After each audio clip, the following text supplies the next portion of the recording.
No one but us. These words, which became the motto of Soviet paratroopers, embody the essence of the man who created the legendary airborne forces. Vasily Filipovich Margelov, a name that still makes the hearts of servicemen in blue berets skip a beat. A man who rose from senior lieutenant to army general, he transformed the airborne forces from an ordinary branch of service into an elite unit capable of solving impossible tasks. It's no wonder the paratroopers simply called him Batya, Dad. Under his leadership, unique airborne combat vehicles appeared, methods for airdropping equipment were developed, and new tactical techniques were created. Margelov personally tested the latest equipment, risking his life for his sons. Once, he even ordered himself to be airdropped inside a combat vehicle, an experiment that could have ended tragically. But for Vasily Filipovich, there were no obstacles, just as there were none for the troops he created. For 23 years, he commanded the paratroopers, turning them into a formidable force respected and feared worldwide. The blue beret and telnyashka, striped undershirt, became symbols of courage, and the winged infantry, the pride of the Soviet army.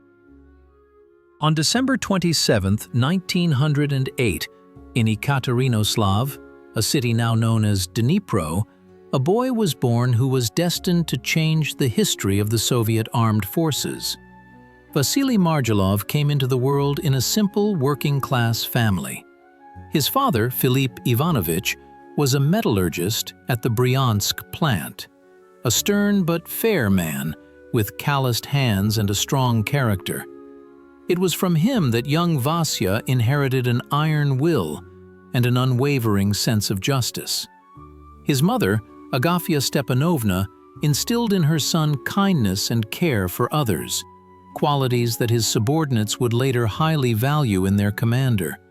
There were 4 children in the Margelov family, and life did not spoil them with luxuries. Vasily's early years fell on a turbulent time: the First World War, the Revolution, the Civil War. Childhood ended early. By the age of 12, Vasily was already working, helping his family survive hard times. First, as an assistant in a shoemaking workshop, then in a mine, where the teenager was entrusted with the work of a horse driver. It was there, in the mining village, that young Margelov first showed his character as a leader. Among his peers, he stood out not only for his physical strength, but also for his ability to organize, lead, and take responsibility. The tempering of labor formed in him a special attitude towards life, direct, uncompromising, without the right to weakness.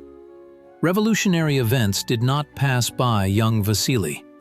At 16, he was already participating in the liquidation of gangs in the Ekaterinoslav province. This experience was his first encounter with military affairs. At the same time, his amazing ability to remain calm in dangerous situations manifested itself, a quality that would repeatedly save his life and the lives of his subordinates on the fronts of the future war. In 1923, 15-year-old Vasily began working at the Ekaterinoslav pipe plant. There, he not only worked but also actively participated in public life, joining the Komsomol. The factory environment finally tempered his character, taught him discipline and organization. It was during these years that his attitude towards labor as a matter of honor and towards comrades as a fighting family for whom you are responsible with your head was formed. He would later carry these principles into the army. Even in his youth, Margelov's amazing trait became apparent: the ability to find common ground with people of different ages and positions. He could be tough when needed, but he never lost his humanity. This character trait would later make him not just a commander, but a true father to his subordinates. Vasily Margelov's path to the army began in 1928. The 20-year-old, hardened by labor, was called up for active duty to the Joint Belarusian Military School, named after the Central Executive Committee of Belarus in Minsk. It was here that a fateful encounter with military affairs occurred.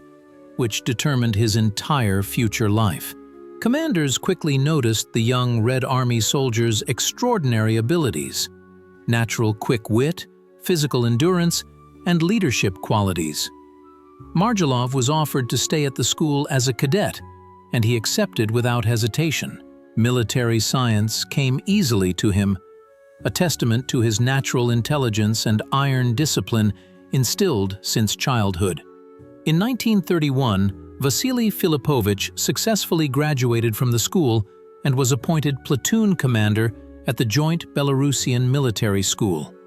Army life began. The young platoon commander dedicated himself entirely to service, mastering the intricacies of military art. He was demanding of himself and his subordinates, but always fair. This character trait distinguished him among other commanders and earned him respect from both superiors and ordinary soldiers. Margelov quickly rose through the ranks. By 1939, he was already commanding a battalion as part of the 82nd Rifle Division. It was then that he experienced his first serious baptism of fire, the Soviet-Finnish War. In the winter of 1939 to 1940, the battalion under Margelov's command participated in the breakthrough of the Mannerheim Line. The Finnish campaign was a difficult test for the entire Red Army. Severe frosts, impassable forests, well-fortified enemy positions. All this required unconventional solutions and the personal courage of commanders. It was in these most challenging conditions that Margelov's military talent was revealed. During one of the battles, the battalion found itself encircled. The situation seemed hopeless, but Vasily Filipovich did not lose his head. He personally led an attack that allowed them to break through the encirclement and save the men.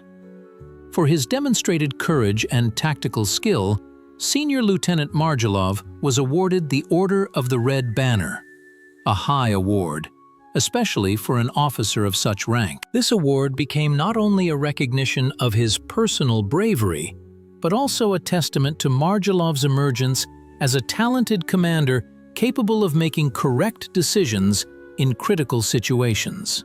The Finnish War taught the future commander of the airborne forces a great deal.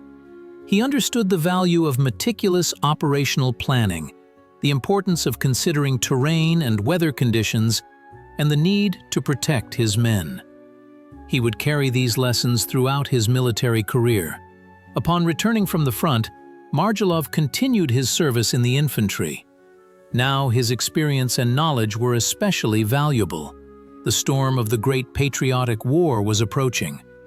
No one could have predicted then that this infantry officer would become the creator of elite airborne forces, and his name would go down in the history of the Soviet Army. On June 22, 1941, Senior Lieutenant Vasily Margelov met the war as commander of the 3rd Battalion of the 2nd Rifle Regiment of the 1st Division of the Leningrad Naval Garrison.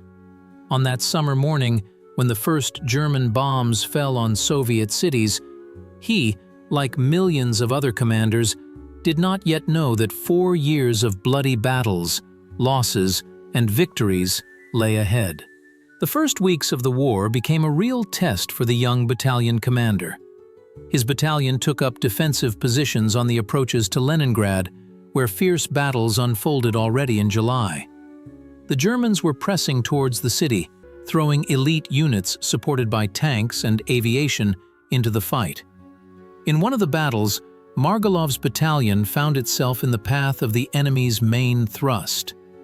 German tanks broke through the first line of defense and rushed deep into Soviet positions. The situation seemed critical. Regular units were retreating. Communication with command was cut off. In this situation, Vasily Filipovich made a decision that would later be called a model of tactical thinking. He secretly regrouped his forces and launched a sudden flank attack on the advancing Germans. One must defeat the enemy not by numbers, but by skill, he told his soldiers before the attack. We have no right to retreat. Personally leading the counterattack, Margelov managed to stop the enemy's advance and gain valuable time for the main forces to regroup. In that battle, he was wounded, but remained in the ranks, continuing to direct the battalion's actions. Margelov's battalion particularly distinguished itself in August 1941 during the defense of Krasnoye Selo. German units, having a multiple numerical superiority, tried to break through to Leningrad. For 3 days, Margelov's soldiers held key heights, repelling 8 to 10 attacks daily. When ammunition ran out, Vasily Filipovich organized a sortie into the enemy's rear, capturing a German convoy with weapons and cartridges. At a critical moment of the battle, when the Germans had almost encircled the battalion, Margelov personally led the soldiers in a counterattack. His decisiveness and personal bravery inspired the soldiers. The breakthrough was successful, and the battalion, maintaining its combat effectiveness, occupied new defensive positions. The command highly appreciated the actions of the young battalion commander. For his courage and skillful leadership of the unit in heavy defensive battles, Vasily Margelov was awarded the Order of the Red Banner and promoted to the rank of captain. In the autumn of 1941, when the blockade ring closed around Leningrad, Margelov's battalion continued to hold back the enemy's onslaught on one of the key defensive sectors. In these battles, not only Vasily Filipovich's tactical abilities, but also his skill in maintaining the soldiers' morale in the most difficult conditions were revealed. In 1942, the war took on a new scale for Margelov. After demonstrating valor in defensive battles near Leningrad, he was appointed commander of the 13th Guards Rifle Regiment of the 3rd Guards Rifle Division. This was a serious promotion. Now thousands of soldiers were under his command, and the responsibility increased manifold. Margelov's regiment fought in the southern direction, where the situation at the time was extremely difficult. German troops were pressing towards Stalingrad and the oil fields of the Caucasus. Every meter of land had to be defended at the cost of enormous effort and sacrifice. It was during this period that Margelov's distinctive command style emerged. He never sat in the headquarters, preferring to be at the front line with his soldiers. Before each operation, he personally conducted reconnaissance of the area, meticulously studying enemy positions. "A commander must see the battlefield with his own eyes," he would tell officers. "Otherwise, how will you lead people?" Margelov's talent was particularly revealed in 1943, during the liberation of Ukraine. His regiment operated in the vanguard of advancing Soviet troops, breaking through enemy defenses in the most difficult sectors. Vasily Filipovich developed a special tactic of night raids, where small assault groups infiltrated behind German lines, creating panic and disorganizing their defense. A true test for Margelov's regiment was the crossing of the Dnieper in the autumn of 1943. The German command had created a powerful defensive line on the right bank, the so-called Eastern Wall, which was considered impregnable. The high, steep bank had been turned into a continuous line of pillboxes, bunkers, and trenches. Margelov made an unconventional decision. Instead of a frontal assault, he chose the least obvious place for the crossing, where the bank seemed particularly impregnable. The calculation was that the Germans would not expect an attack precisely here and had concentrated their main forces in other sectors. On the night of September 24th, the first assault groups on makeshift rafts and fishing boats began the crossing. Margelov personally led the advanced detachment. Under the cover of darkness, the soldiers reached the right bank and with a swift dash seized the coastal strip. By dawn, the entire battalion had established itself on the bridgehead. The Germans, realizing what was happening, threw tanks and infantry to eliminate the bridgehead. Fierce battles began. The situation was complicated by the fact that the main forces of the regiment were still on the left bank, and artillery could not provide effective support due to the lack of observation posts. Margelov decided to stay on the bridgehead and personally lead the defense. At a critical moment, when German tanks broke through to the command post, he rallied his soldiers for a counterattack.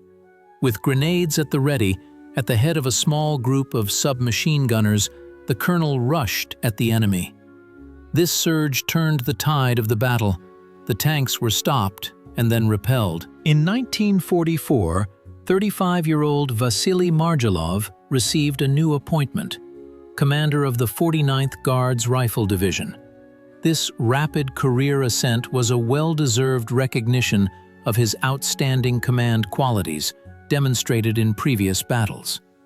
From a senior lieutenant at the beginning of the war, he had transformed into a division commander, a major general under whose command now thousands of soldiers and officers served. Margelov's division became part of the 3rd Ukrainian Front and immediately began preparations for the large-scale Jassy-Kishinev operation.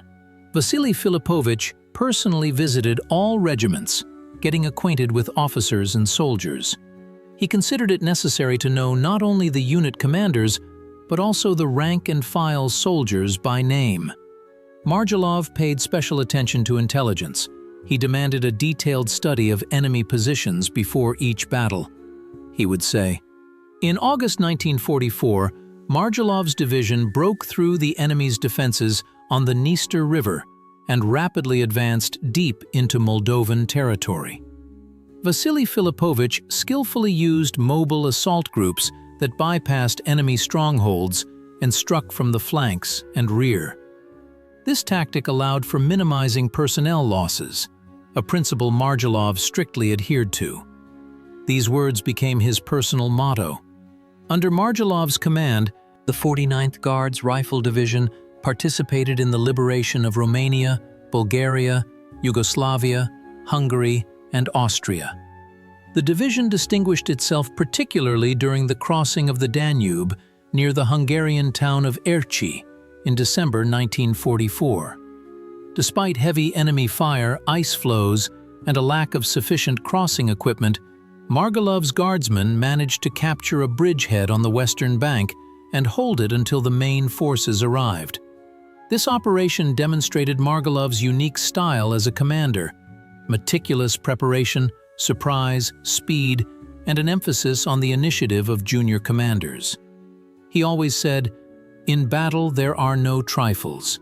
Every detail can cost a soldier's life or decide the outcome of a battle."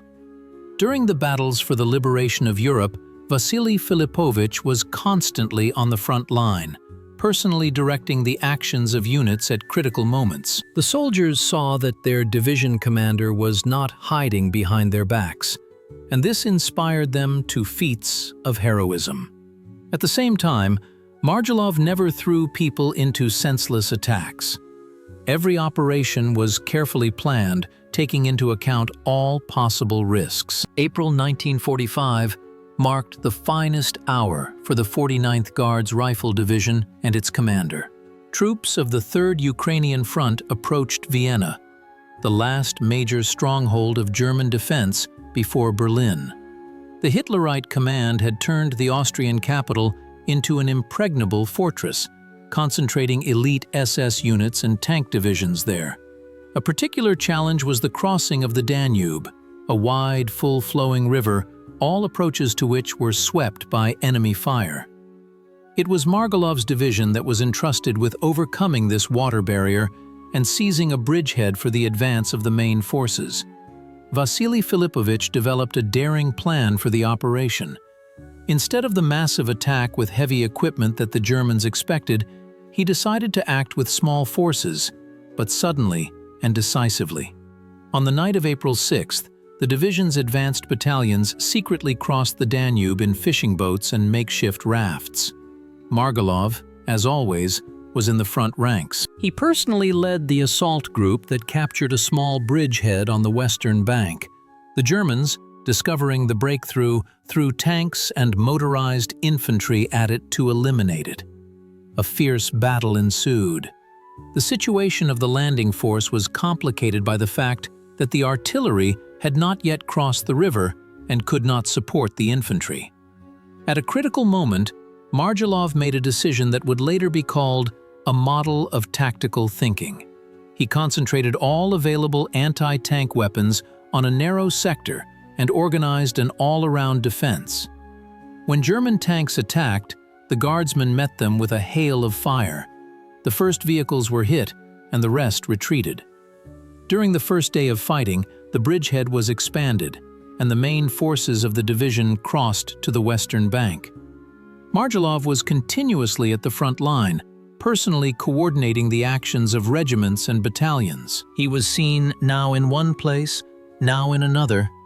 He appeared wherever it was particularly difficult, inspiring the soldiers by his example. Margelov's division was the first to break into the suburbs of Vienna, and then participated in street battles in the city center. The guardsmen acted in small assault groups, skillfully using the features of urban development. On April 13, 1945, Vienna was completely liberated from the German fascist invaders. For the brilliantly executed operation to cross the Danube and storm Vienna, Vasily Filipovich Margelov was awarded the title of Hero of the Soviet Union. The award citation noted, "For exceptional courage, bravery, and skillful command of the division."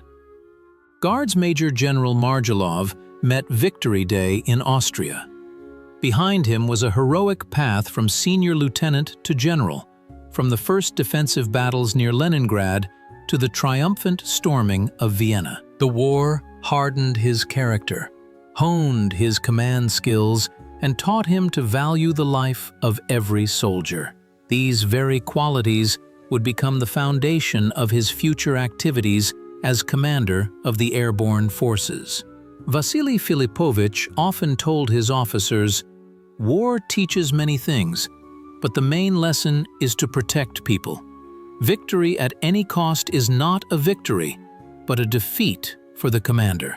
The victorious year of 45 had ended, but for Vasily Filipovich Margelov, a new page in his military career opened. After the war, he continued his service in the ground forces, but fate had an unexpected turn in store for him. In 1948, the promising general was sent to study at the Military Academy of the General Staff, the highest level of military education in the Soviet Union. Here, the best of the best were gathered, those who were to determine the future of the Soviet armed forces.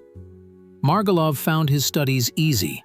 His frontline experience, multiplied by natural quick wit and iron discipline, allowed him to deeply analyze the experience of the past war and draw conclusions about the prospects of military art. He was particularly interested in questions of troop mobility and the possibilities of rapid maneuver on the battlefield, something that had always been his forte at the front. At the academy, Margelov became acquainted with the theory of airborne operations.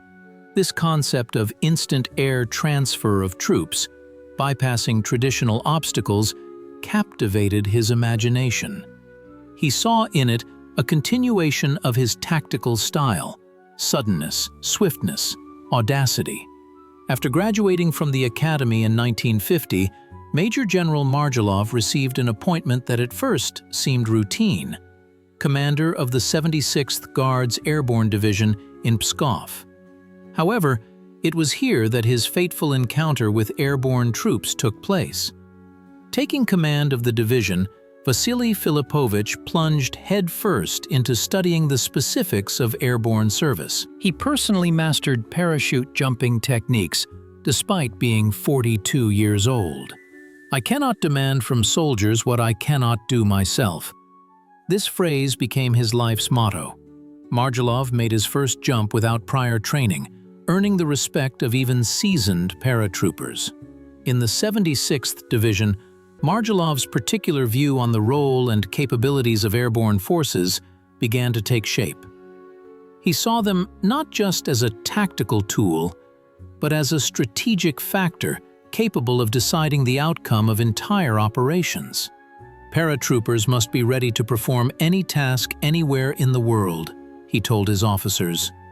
It was during this period that Margelov began to develop the concept of winged infantry, special forces combining the mobility of aviation with the striking power of ground forces. He understood that to realize this idea, it was necessary to fundamentally change the training of paratroopers, their equipment, and their tactics of application. In 1954, Vasily Margelov's fate took a decisive turn. He was appointed commander of the USSR Airborne Forces. This moment became a turning point not only in the general's career, but also in the history of the entire branch of service. Margelov took command of the Airborne Forces during a difficult period. After the war, airborne units were considered auxiliary. Their role in military doctrine was blurred, and their technical equipment left much to be desired. Paratroopers still used outdated infantry weapons, lacked specialized equipment, and their tactics did not correspond to the challenges of the new era. From the very first days of his command, Vasily Filipovich set a strategic goal for himself: to transform the airborne forces into an elite branch of service, capable of solving the most complex tasks anywhere in the world. A paratrooper must be a versatile soldier, he told officers at the first meeting. He must be able to do everything: parachute jump and drive a tank, shoot all types of weapons and master hand-to-hand combat techniques, survive in any conditions, and defeat any enemy. First, Margelov tackled changing the personnel training system. He personally developed a new training program that included intensive physical training, numerous parachute jumps, and tactical exercises in various terrains. Special attention was paid to psychological hardening. A paratrooper must be ready for any challenge, Vasily Filipovich repeated. Fear is normal, but overcoming it is the duty of everyone who wears the blue beret. The commander demanded personal example from officers. He himself, despite his age and general's rank, regularly made parachute jumps, participated in forced marches, showing that the requirements were the same for everyone, from private to general. Simultaneously with the training reform, Margelov began the struggle for the technical re-equipment of the troops. He understood that for effective combat missions, paratroopers needed specialized equipment, light, mobile, but with sufficient firepower.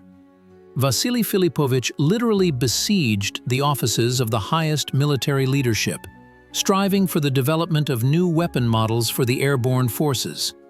Thanks to his persistence, already in the mid-50s, work began on the creation of the ASU-57 Airborne self-propelled gun, which became the prototype of future airborne combat vehicles. An equally important direction of the reforms was the change in the organizational structure of the troops. Margelov achieved the formation of full-fledged airborne divisions, comprising all the necessary units for autonomous operations behind enemy lines.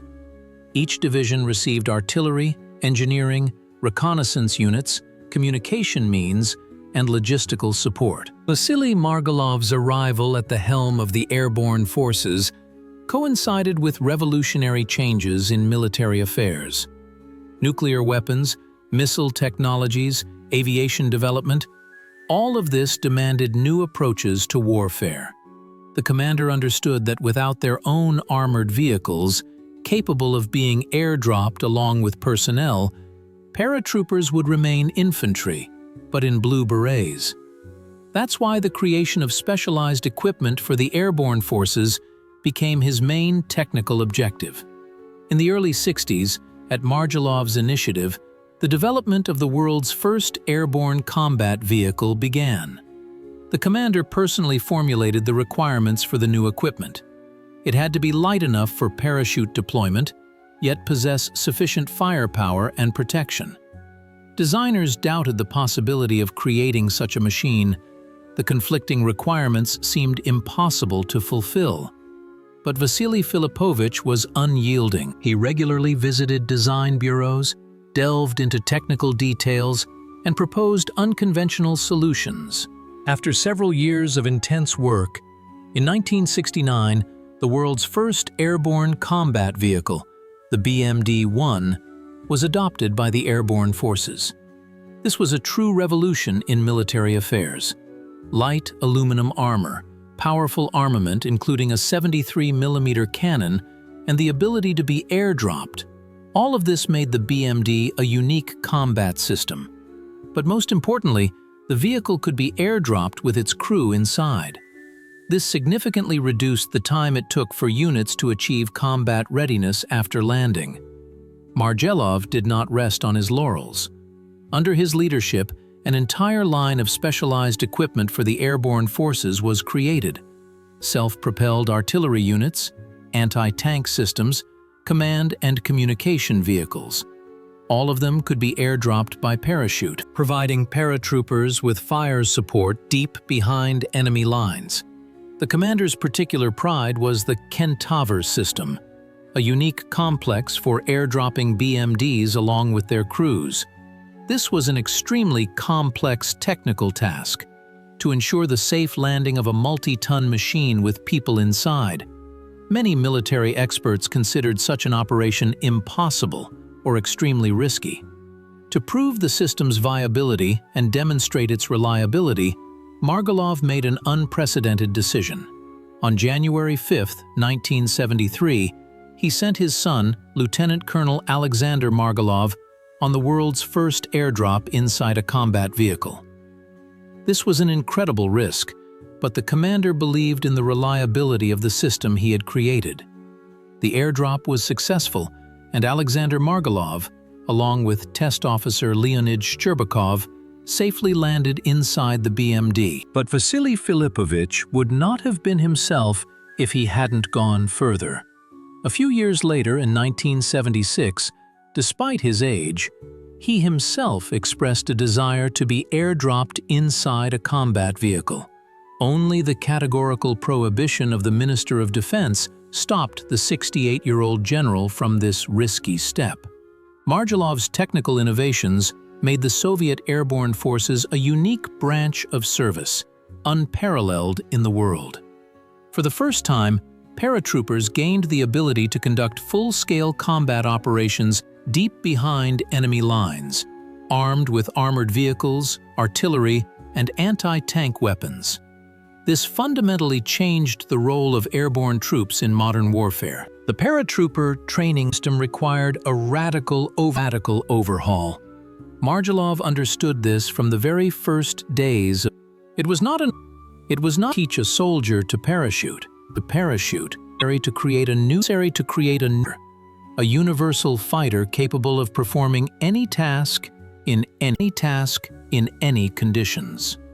Vasily Filipovich personally developed a revolutionary training methodology that included intensive physical exertion, survival in extreme conditions, and psychological hardening.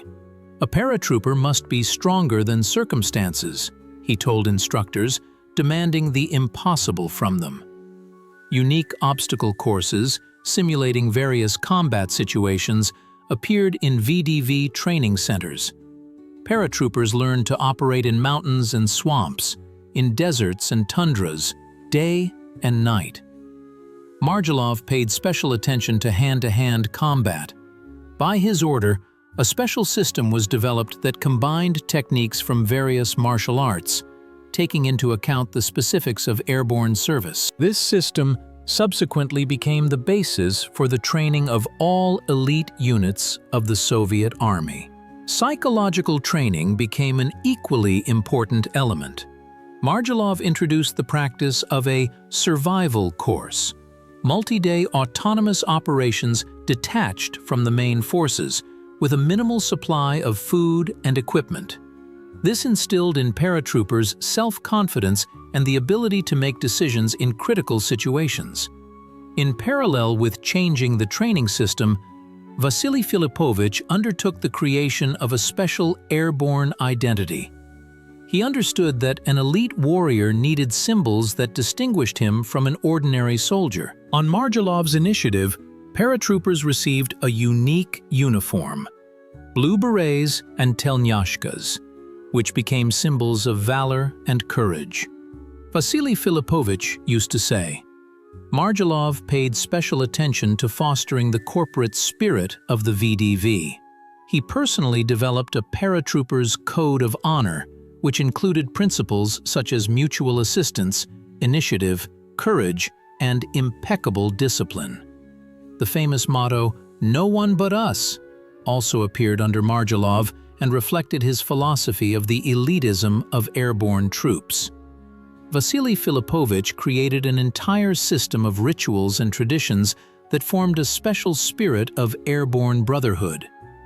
VDV Day, celebrated on August 2nd, the celebration of the first jump, special ceremonies for awarding blue berets. All of this worked to create a powerful corporate culture. Thanks to Margelov, the image of the paratrooper became one of the most respected and recognizable in Soviet society. The blue beret was perceived as a symbol of courage and the highest professionalism.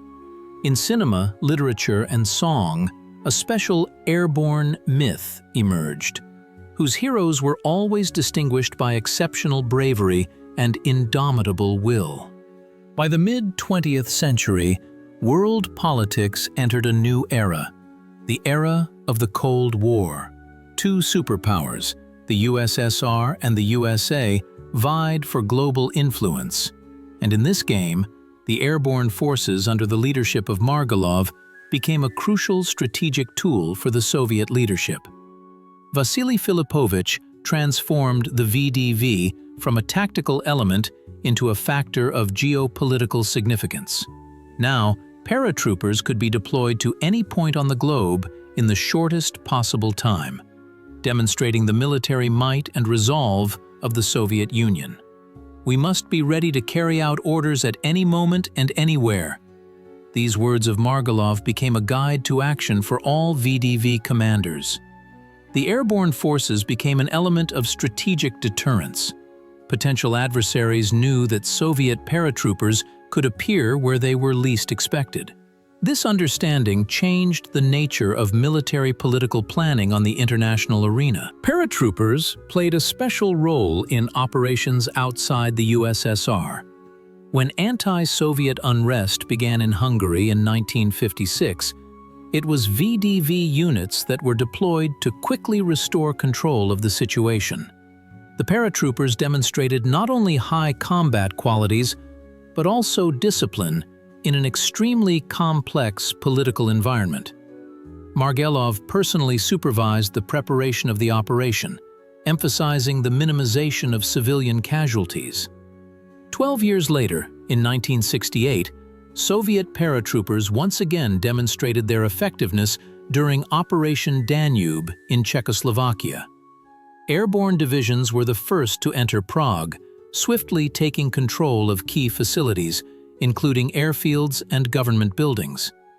The operation was so precise that Western military analysts were astonished by the level of training and coordination of the Soviet VDV.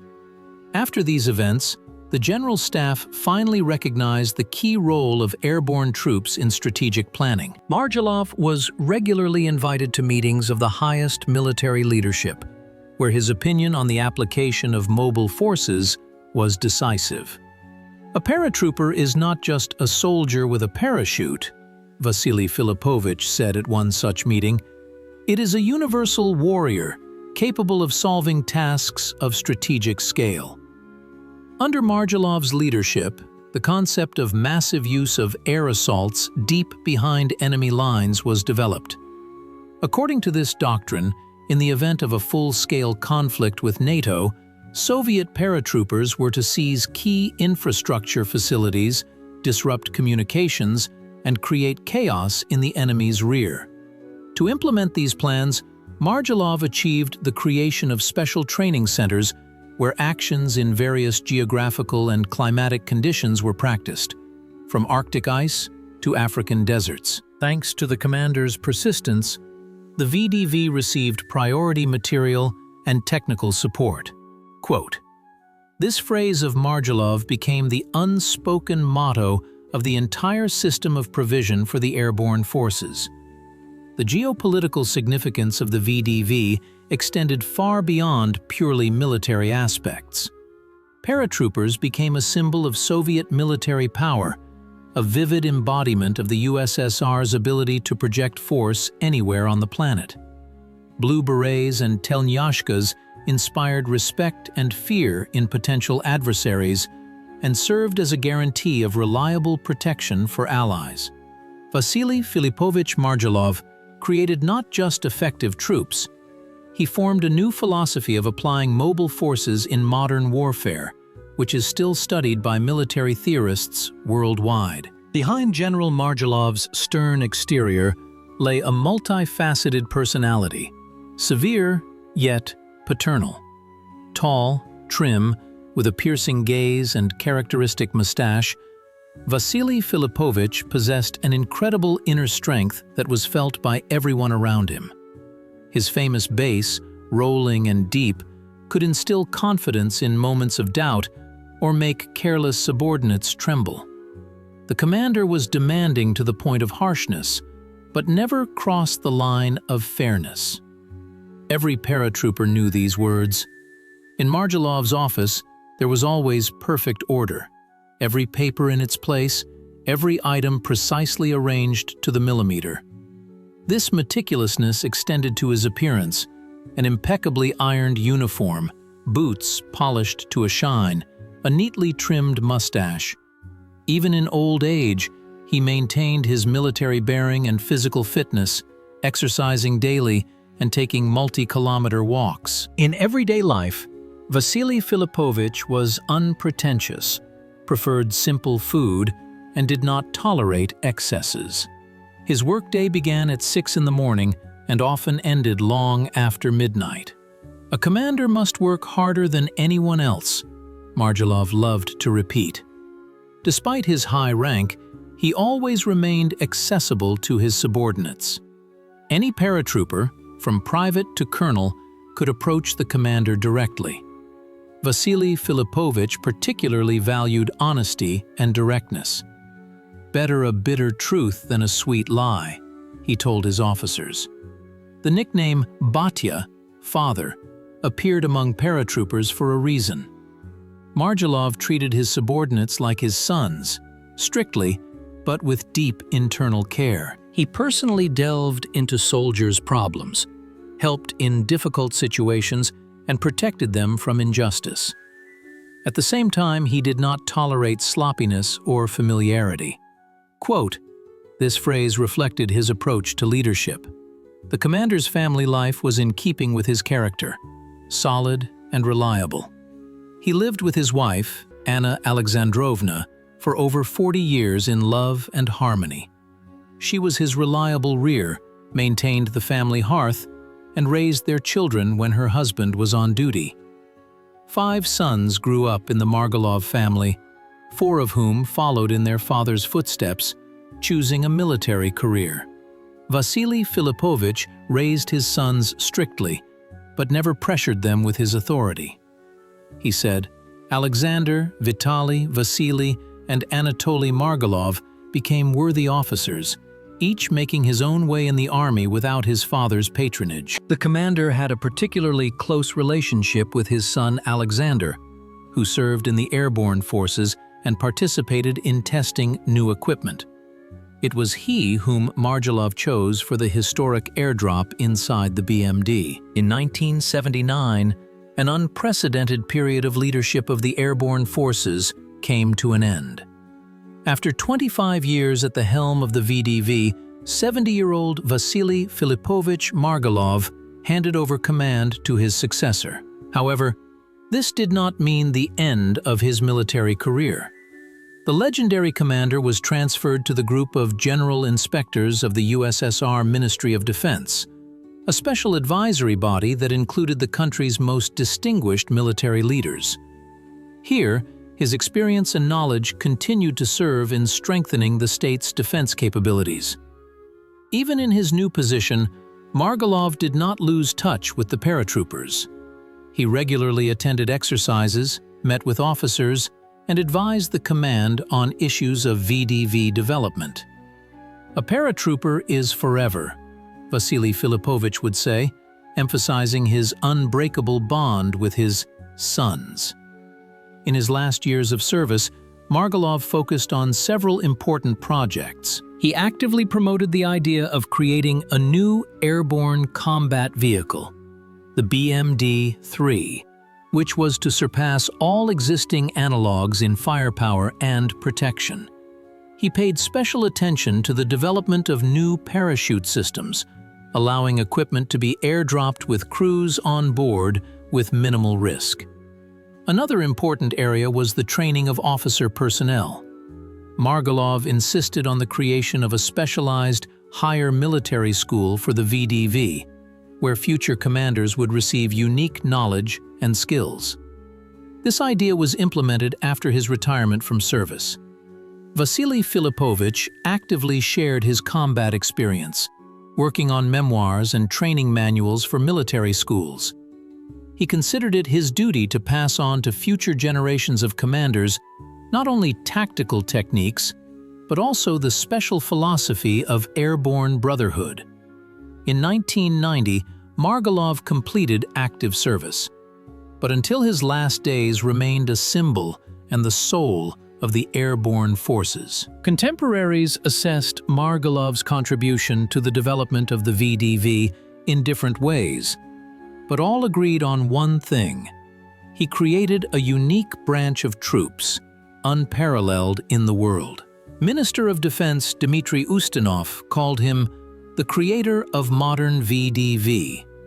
Marshal Georgy Zhukov noted his exceptional tactical thinking and command intuition, and ordinary paratroopers simply said, "Dad made us the best." Margelov's legacy proved to be truly immense. He did not just reform existing troops, he created a new military philosophy based on mobility, versatility, and the highest professionalism. The airborne combat vehicles developed under him, the tactics of using airborne assaults, the system of personnel training, all this continues to serve as the basis for modern VDV in Russia and other countries. The name of Vasily Margelov has become a symbol not just of a branch of service, it has transformed into a legend living in the hearts of millions. Today, his legacy can be seen throughout Russia and far beyond its borders. Monuments to the commander are erected in Moscow, St. Petersburg, Ryazan, Omsk, and many other cities. Streets and squares, military academies, and cadet corps are named after him. The Airborne School in Ryazan proudly bears the name of Army General Margelov. Here, within the walls of this educational institution, a new generation of officers is trained, raised on the principles of the legendary commander. From the very first days of their training, cadets absorb his philosophy. Knocked down arrogance, you have honor. Didn't knock it down, sit and eat. But the main monument to Vasily Filipovich is the modern airborne troops. The system of paratrooper training he created, the principles of staffing and combat application of the airborne forces, are preserved and developed. The Blue Berets still remain the elite of the Russian army, capable of solving the most complex tasks. Margelov's technical innovations have received further development.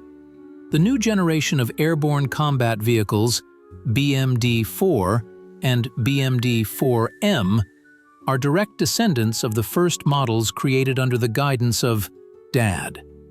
They have retained their main qualities: airdrop capability, firepower, and high mobility. Margelov's principles of "no one but us" and "if not us, then who" have become not just mottos, but a life philosophy for many generations of paratroopers. These words express the essence of elitism, selectiveness, and the special responsibility carried by the warriors in Blue Berets. The experience of using airborne assaults, accumulated under the leadership of Vasily Filipovich, remains relevant in modern conflicts. Afghanistan, Chechnya, Syria. Everywhere where a rapid deployment of trained forces was required, the heirs of Margelov's school operated. Even in other countries, military experts study the legacy of the Soviet general. The concept he created for the use of mobile airborne units influenced the development of air mobile forces in many armies around the world. On July 28, 1990, the legendary commander passed away. But his work continues to live on. Every year on August 2nd, thousands of people in blue berets gather in parks and squares to celebrate Airborne Forces Day and honor the memory of the man who created these troops. Vasily Filipovich Margelov, Army General, hero of the Soviet Union, holder of 4 Orders of Lenin and many other awards, will forever remain in history as the creator of the modern airborne troops, as the man who was able to realize the dream of winged infantry.